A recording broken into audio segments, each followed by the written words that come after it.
Ano nga daw bang dahilan kung bakit naka-hide yung ibang reply or yung ibang comment doon sa ating comment section? So, tanong po ito guys ni Ma'am Nenita. So, dito guys sa comment section natin, automatic po talaga yan na naha-hide kapag may mga salitang hindi naaangkop or yung may mga paglabag against community standard ni Meta. Hina-hide po talaga yan ni Meta. O di kaya, automatic siyang naha-hide, nakadepende po yan sa moderation assist ni admin or ni creator. So, for example, ako, yung moderation assist ko is yung mga nagko-comment ng may link, yung mga nagko-comment ng may picture, yung mga spam, or yung mga kung ano-ano pa, di ko na maalala.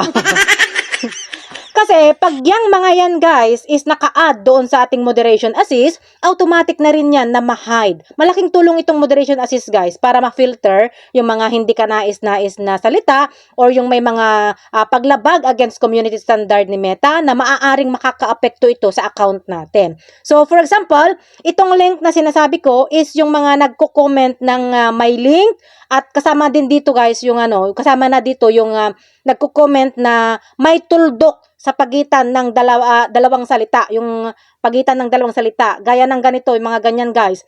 Kaya, dapat kapag nag-comment tayo guys, ugaliin nating mag-space pagkatapos ng tuldok. Dahil nga, ang pagkakaintindi ng system yan guys is link o di kaya URL. And then, yung picture naman na sinasabi ko, depende po yan kung anong klaseng picture. So, for example, eto, yan, naka-hide siya.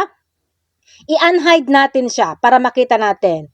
So, ayan guys, automatic siyang naha-hide dahil nga meron siyang hawak na baril. Kahit pa sabihin natin na AI lang yan, madedetect pa rin yan ng system.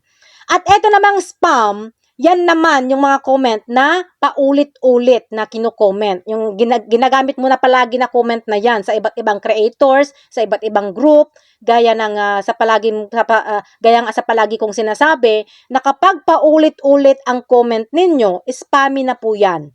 Tapos, marirestrict ka na. Kagaya ng mga ganito guys, yan, mga paulit-ulit na comment na tapos hindi pa related doon sa content.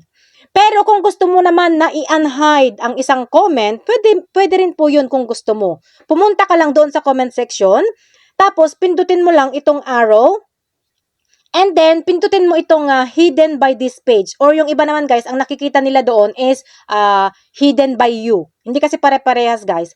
Tapos dito guys, makikita na natin itong mga nakasulat na unhide. Pindutin nyo na yung mga unhide kung gusto nyo nang i-unhide. Pero much better pa rin, hayaan nyo na lang yan. Kasi nga, ginusto yan ni Meta.